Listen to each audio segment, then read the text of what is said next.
You are standing on the damp roadside of a country road covered in thick morning fog, leading to the outskirts of Reading, Pennsylvania. The October morning of 1988 breathes a piercing chill, making you involuntarily want to wrap yourself tighter in warm clothes. Fallen leaves, almost black from the night moisture, slowly rustle under your feet, and a deep, eerie, almost absolute silence reigns around. This peace is broken only by the rare, distant hum of lone cars flying down the highway somewhere far beyond the trees. If you step a little away from the broken asphalt to where the thick, chaotic thickets of roadside bushes and wild grass begin, you will notice the figure of a local resident who accidentally stumbled upon something terrible.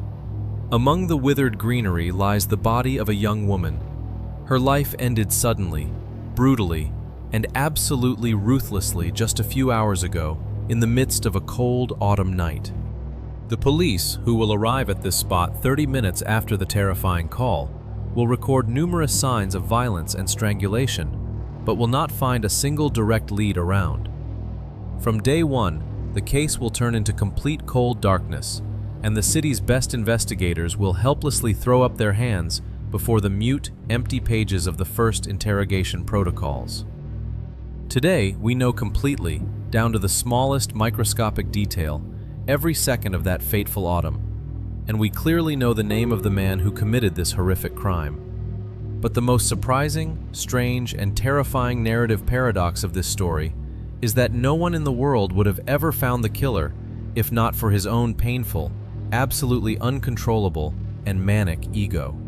This man considered himself so much smarter than the law that when a local newspaper published a large article about the helplessness of the detectives, he got angry and decided to personally mock the county's law enforcement agencies. He calmly sat at his desk, wrote a detailed, mocking anonymous letter to the editorial office, where he described step by step the facts of the incident that only the real executioner could know, and licked the postage stamp on the paper envelope with his own tongue. He considered this his complete, final victory over the justice system. But he did not even suspect that this very paper envelope, sent in a fit of wild pride, would become his own absolute death sentence 34 years later. Knowing and proving are two completely different things. The police read his cynical words for years, but it took decades for the microscopic biology of the future to extract his real name from the dry, dead, adhesive layer. Have you ever wondered how often brutal criminals escape punishment simply because of the imperfection of the technology of their era? We are used to sincerely believing in the inevitability of justice, but reality often shows that thousands of monsters die peacefully in their warm beds, hiding terrible secrets under gray hair and the mask of respectable citizens. I want to ask this deep moral question specifically to you, our viewers. What do you think drives a killer to take such a crazy step? To play with fire and send letters to the police or the press?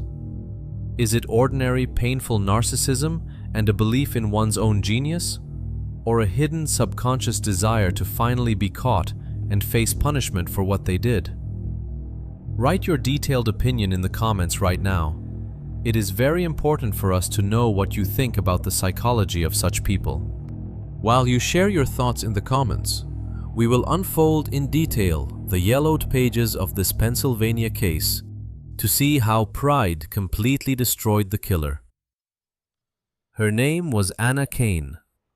She was only 26 years old, and she was the kind of person who gave her all without reservation to her family and caring for her loved ones. Anna was raising 3 young children alone, adored cozy family evenings in their modest home in Reading, and dreamed more than anything in the world that her children would grow up safe, receive a good education, and never lack anything. She was a quiet, calm, very gentle woman with a warm gaze and a soft smile, who never had enemies in her life, did not participate in conflicts, and tried to give only kindness to those around her.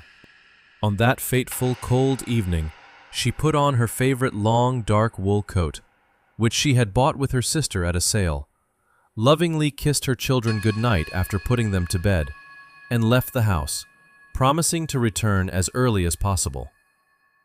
Remember this detail now. We will return to it decades later. It was this coat, preserved in the forensic archive as a mute witness, and the paper envelope that would soon appear in the editorial office of the local newspaper, that would become the main elements of a unique time trap from which the killer would not have a single chance to escape. On October 23, 1988, the body of Anna Kane was officially found in a vacant lot along a highway in Berks County, near a tree line. The perpetrator acted with a special, inhuman cruelty, as if trying to unleash all his internal aggression on a defenseless woman. During the autopsy, the forensic medical examiner recorded numerous hematomas on her face and hands, traces of a fierce, desperate struggle for life, and the final cause of death, asphyxiation due to prolonged manual strangulation. The Reading police immediately alerted all available forces of the department. Detectives interviewed hundreds of city residents within hours, checked all of Anna's close acquaintances, her past contacts, neighbors, and co-workers. But the forensics of 1988 were absolutely powerless against this type of crime. The detectives of that time did not have national DNA databases. There were no street surveillance cameras, no mobile phones with geolocation billing, and the perpetrator acted so carefully that he did not leave a single clear fingerprint or a witness at the scene who could describe his appearance or the make of his car.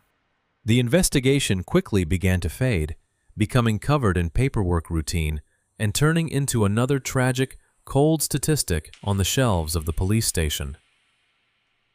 A few months after the tragedy, when the town had already begun to slowly return to its usual rhythm, a popular local newspaper called the Reading Eagle published a large, detailed front-page article dedicated to the anniversary of the unsolved murder of Anna Kane.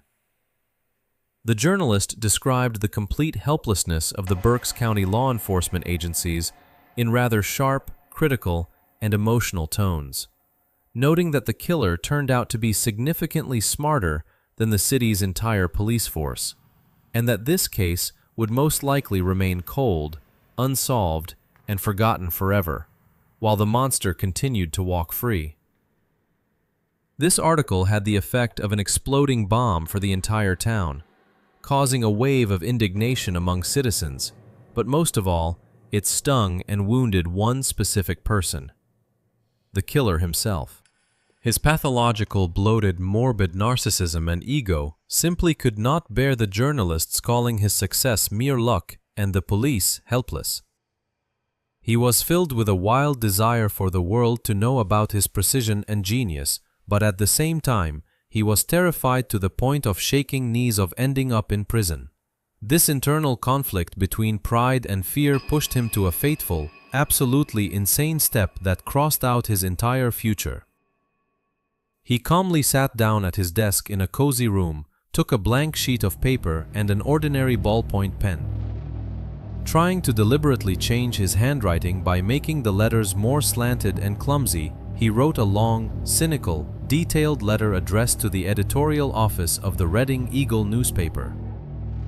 In this text, the author mockingly criticized the detectives' work, pointed out their gross mistakes during the initial examination of the crime scene, and deliberately, with pride, cited several facts about the positioning of Anna Kane's body and the specifics of the damage to her clothes, which had never been published in the press and were known exclusively to the investigators and the executioner himself. At the end of his message, he put a mocking signature, carefully folded the sheet several times, placed it in a paper envelope, glued a standard postage stamp on it, and slowly licked it with his tongue to securely seal the letter. He personally dropped this envelope into a mailbox on the street corner, believing that this gesture would definitively prove his superiority over the justice system. But science had its own view on this matter. The police did receive this letter from the journalists, and the detectives were deeply shocked by the killer's audacity. But there were no leads again, because DNA structure was not yet used back then to identify individuals from microscopic traces of saliva.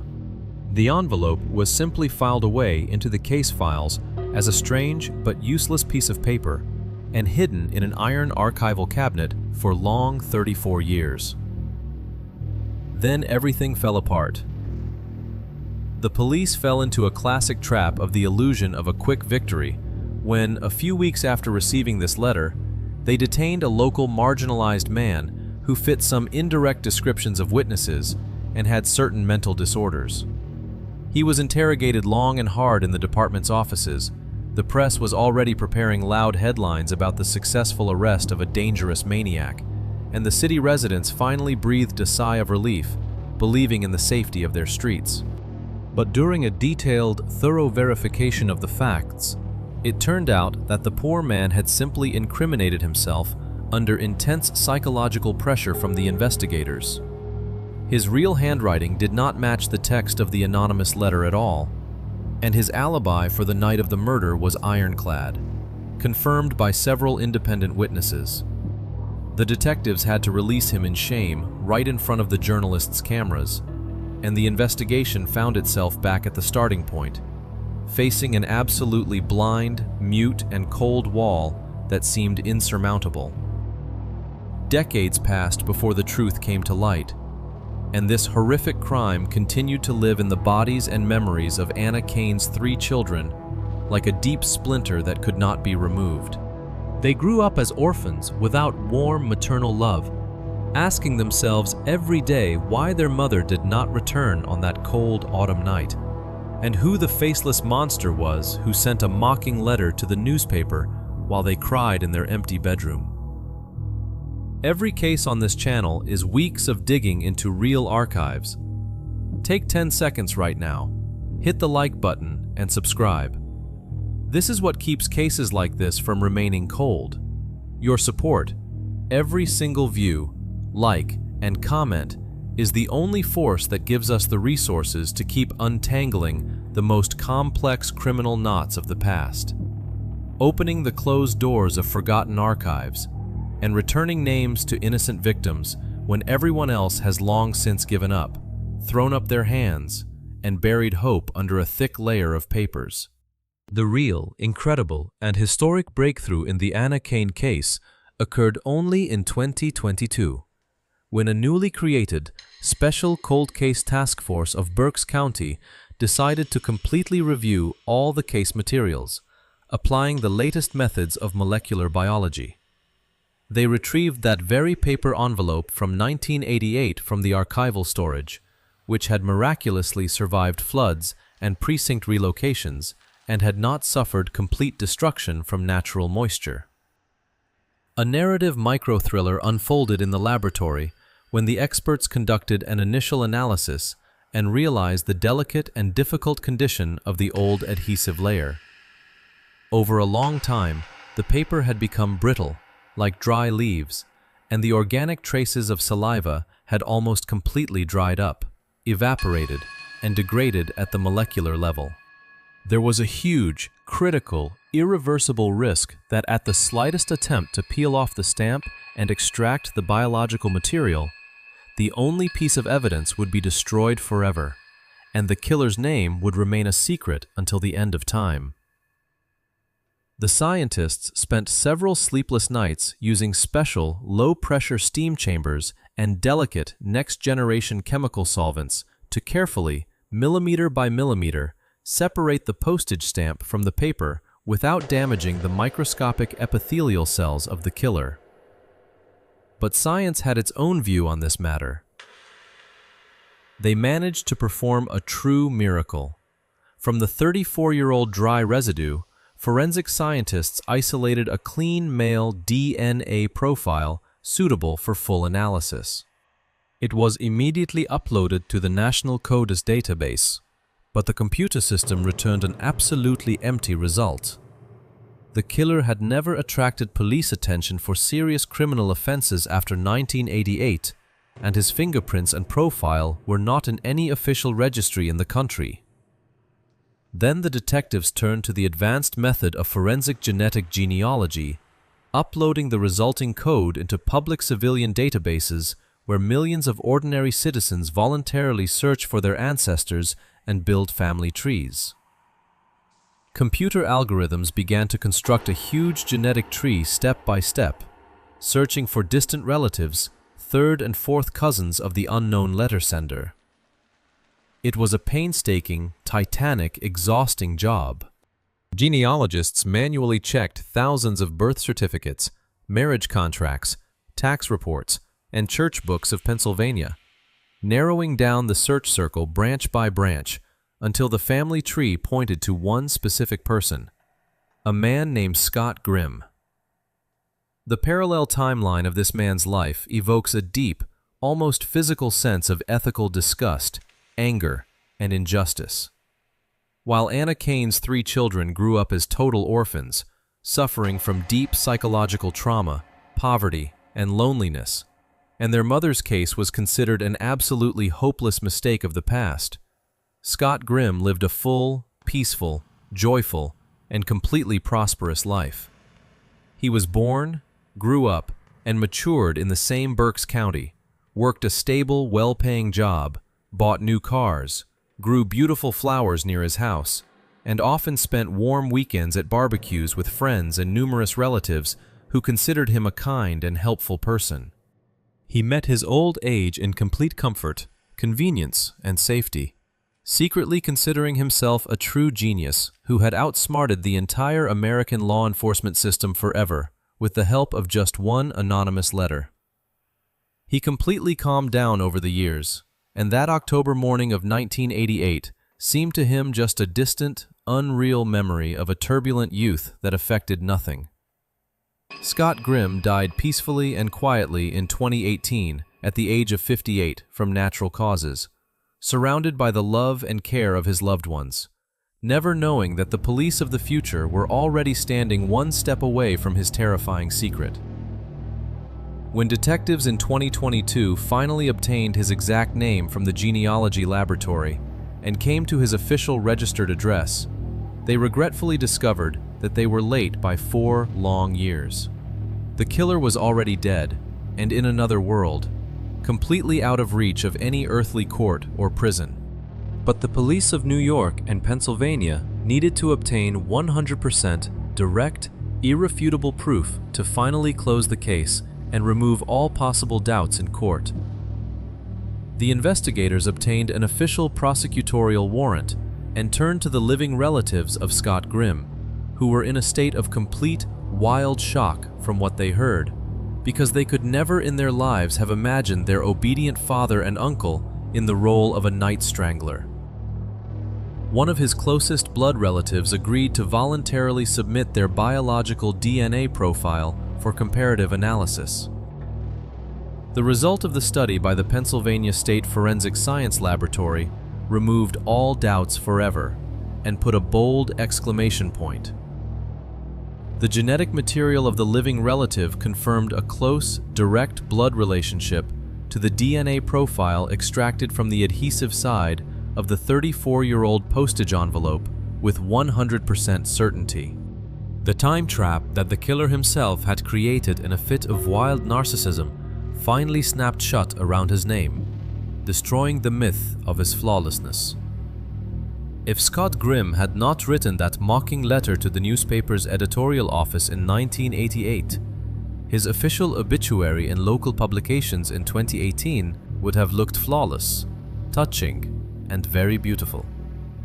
There would have been many warm words about a hard-working man, a good neighbor, a loving father, and a respected member of the community who dedicated his life to his family, lived an honest, decent life, and earned eternal peace, leaving behind a bright memory in the hearts of everyone who knew him. There would not be a single word about young Anna Kane, about the abandoned vacant lot near the country highway, and about the 34 years of terrifying uncertainty of her 3 children who grew up without maternal warmth. His public respectability was merely an artificial, empty, deceitful mask, behind which a cowardly, cynical sadist hid, whose ego turned out to be stronger than his self-preservation instinct.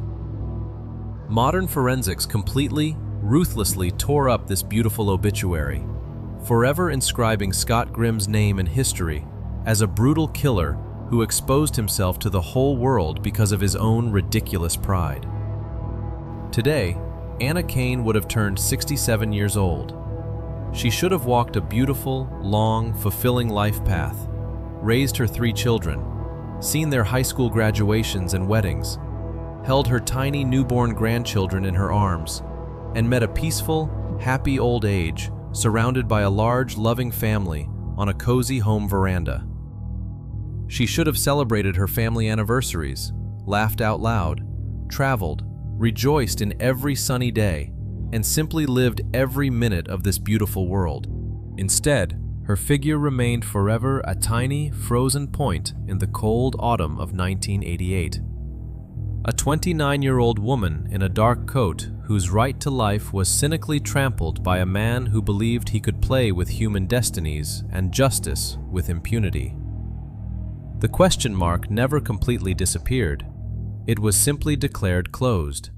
The Berks County District Attorney held a large official press conference in 2022, where he announced before dozens of television cameras that the Anna Kane case was closed due to the death of the sole suspect.